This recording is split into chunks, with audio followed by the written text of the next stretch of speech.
E se eu te falasse que a tua salvação está em risco? Não, isso aqui não é um vídeo sobre calvinismo, arminianismo, perca ou não de salvação.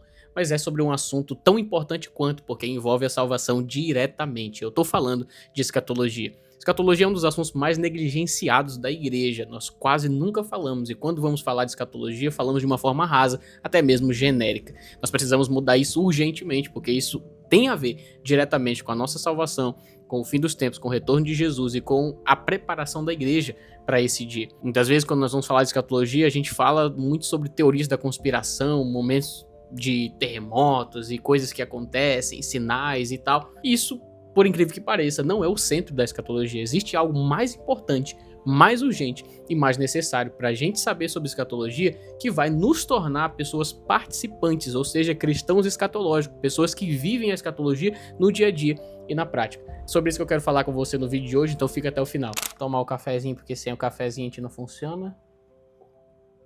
Vamos falar de escatologia. Vou tentar não ser muito longo nesse vídeo, porque a ideia é ser direto, claro. Existe um texto bíblico que eu quero ler ele na NVT. O texto diz o seguinte: agora o prêmio me espera, a coroa da justiça que o Senhor, justo juiz, me dará no dia de sua volta. E o prêmio não será só para mim, mas para todos os que com grande expectativa aguardam a sua vinda.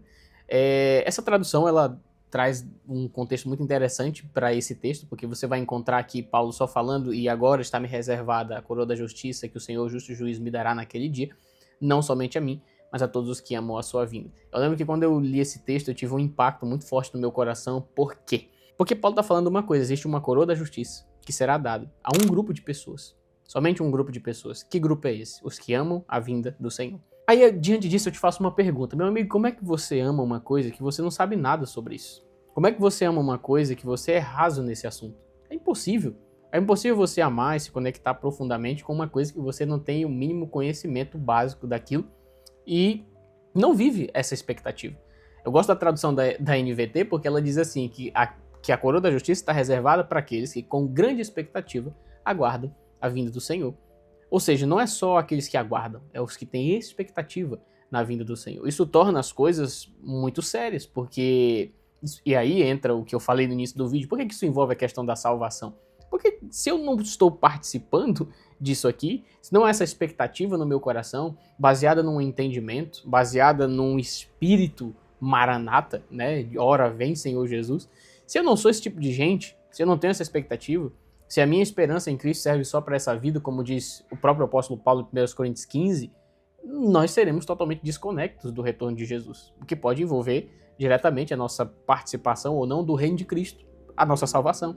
E por isso esse assunto é tão importante. Mas infelizmente ele é muito negligenciado. Por que eu acho, primeiro, que esse assunto é negligenciado? Porque ele não fala de algo terreno. Ele fala de uma expectativa futura, de algo futuro. A Bíblia diz, por exemplo, que nós devemos manter a nossa mente, os nossos pensamentos nas coisas do alto e não nas coisas da terra. E essa é uma das coisas mais difíceis de se fazer no dia de hoje, porque está todo mundo focado demais na terra, nas suas vidas terrenas. E aí é onde a teologia bíblica, a pregação do púlpito, ela precisa se adaptar a tudo isso. E por isso nós quase nunca falamos de escatologia, porque como é que eu vou falar de um mundo futuro, de uma expectativa futura, se está todo mundo focado no aqui, no agora e com os pés nessa terra? E é aqui que mora um grande perigo mesmo. A Bíblia diz que nos últimos dias vai ser como nos dias de Noé. E aí ele começa a citar uma série de coisas. As pessoas estarão casando, dando-se em casamento, comendo, comprando, vendendo, construindo. O que eu acho interessante nessa lista é que ele não cita nada que é pecado. Nenhuma dessas coisas é pecado. Ele não diz assim, olha, as pessoas estavam vivendo suas vidas de uma forma desgraçada no pecado. Apesar de que eles estavam fazendo isso sim, e é um dos motivos de Deus ter mandado o dilúvio. Mas o texto bíblico, ele não menciona isso. Ele menciona coisas listas. O texto está dizendo basicamente o seguinte, olha, o povo nos últimos dias vão estar ocupados, preocupados demais, distraídos com coisas que são listas, coisas da vida. Só que aí o texto diz, né? Esse povo estava distraído até que veio o dilúvio e destruiu a todos. Aí ele diz assim, exatamente assim será na vinda do Filho do Homem. Ou seja, nós estamos caminhando para isso, vivendo uma vida totalmente desconectada da realidade escatológica, da realidade da vinda de Jesus, do que Deus está fazendo na Terra. A arca está sendo construída e nós estamos ocupados demais, preocupados demais e desatentos demais para perceber o que está acontecendo. Por isso eu falo para você, esse assunto é um dos assuntos mais importantes a ser tratados na igreja de hoje com urgência, porque nós não estamos falando de escatologia da forma que deveríamos. Quando vamos falar de escatologia, aí entra o que me fez, na verdade, por muitos anos me afastar da escatologia. Teorias da conspiração, numerologias malucas. Não pode acontecer uma catástrofe que a gente já começa aí até agora Jesus está voltando. E aí é uma escatologia baseada em momentos, baseado em dores de parto, não em algo real, em algo de fato palpável que é aplicável para a minha vida do dia a dia. Por exemplo, a maioria das pessoas não tem uma consciência clara de como vai acontecer a vinda do Senhor na questão de ser terreno, um reino literal, um reino de Cristo na terra.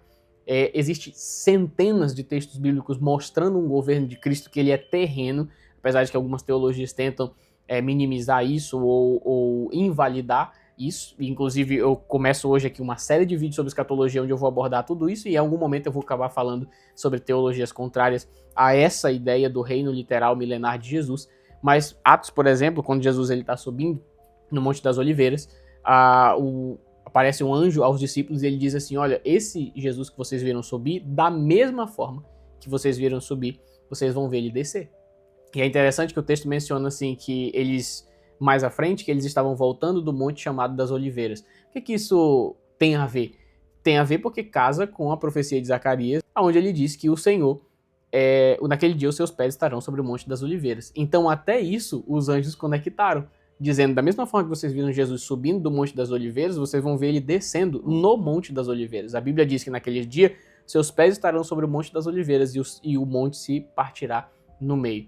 Então existe um governo de Jesus que nós estamos aguardando terreno a partir de Jerusalém. Eu vou reservar um vídeo só para falar disso, com as referências mais claras. Esse vídeo aqui eu botei para gravar e eu tô falando o que tá vindo na minha cabeça sobre a importância da escatologia, tá? Então ele não é um vídeo muito elaborado, necessariamente sobre o reino de Jesus e sobre o reino de Jesus a partir de Israel, mas eu vou elaborar vídeos mais completos a respeito disso e começar a falar disso mais aqui no canal.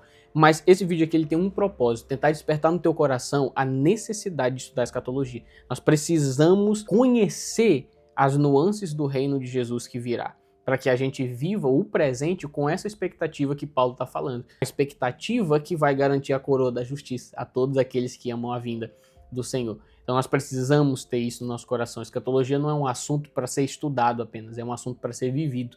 Eu creio que Deus, ele nos últimos dias, ele vai levantar cristãos escatológicos, pessoas apaixonadas pela teologia do retorno de Jesus e que vivem essa teologia na vida prática. Como que eu vou aplicar essa teologia do reino milenar de Jesus? Eu vou ser uma pessoa muito mais focada nas coisas do alto, eu vou ser uma pessoa muito mais blindada contra a idolatria política, por exemplo, que é um grande problema no Brasil.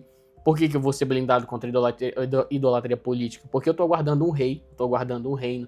Você percebe? Então, é claro, eu vou falar mais disso, como eu disse no próximo vídeo, mas existem muitos benefícios já para essa vida de viver uma escatologia prática. Uma escatologia que ela fala do agora e do futuro, de como eu vou viver agora, me preparando para o futuro. Nós precisamos urgentemente voltar a falar disso. Então eu te convido a estudar escatologia comigo, se você quiser começar a saber mais sobre isso, a estudar mais sobre escatologia, acompanhe esse canal aqui, já se inscreve no canal, deixa teu like aí, vai ter muito vídeo bom aqui sobre escatologia. É só para compartilhar com vocês, para eu terminar o vídeo, provavelmente ele já está ficando muito longo, mas o que eu creio hoje sobre escatologia é resultado de uma inconformidade do meu coração que eu tinha desde cedo. Por quê? A minha inconformidade era o seguinte: parece que toda vez que nós vamos falar de escatologia, nós temos que focar em numerologias, em coisas muito difíceis, é um assunto muito complicado, e parece que não existe clareza. E eu passei muitos anos da minha vida procurando uma escatologia que ela fosse clara, ela fosse fiel ao que o texto está dizendo e não ao que o texto quis dizer, sabe? Então existe muita escatologia que ela é um malabarismo gigantesco de muitos textos, supondo que talvez o texto esteja dizendo e não focando no que o texto de fato está dizendo. Então eu procurei muitos anos, cara, chegar num entendimento escatológico que não me fizesse mais uma dessas pessoas que precisam de um malabarismo gigantesco para explicar o que o texto está dizendo. A teologia do reino milenar de Jesus, ela não é só a escatologia mais antiga da história da igreja, como eu vou argumentar em alguns outros vídeos, mas ela é algo muito sólido, é algo muito claro. Você tem textos muito claros mostrando um reino literal de Jesus a partir de Israel, por exemplo. Então, ir contra isso, você vai precisar fazer um malabarismo muito grande para dizer que isso não é literal, por exemplo, como uma galera acaba fazendo. Eu vou tentar entrar pouco nas polêmicas, né, do assunto, grande tribulação e tudo mais, mas a ideia é focar no centro. Qual é o núcleo dessa escatologia? Existe um reino que nós estamos aguardando, esse reino tem uma geografia, é a partir de Israel, de lá o governo de Deus, de Jesus, se expande por toda a terra. Mas vou deixar isso para um vídeo específico. Espero que eu tenha conseguido de alguma forma gerar uma expectativa no teu coração a respeito do estudo da escatologia, da importância de viver a escatologia na prática. Então espera os próximos vídeos que a gente vai falar muito disso daqui para frente. Mas não esquece, te inscreve no canal para os vídeos chegar para você e já compartilha isso aqui com quem você gosta, com quem você ama, para que a gente possa estudar escatologia junto, criar uma comunidade aqui de pessoas que amam a vinda do Senhor. É isso aí, que Deus abençoe vocês, até o próximo vídeo.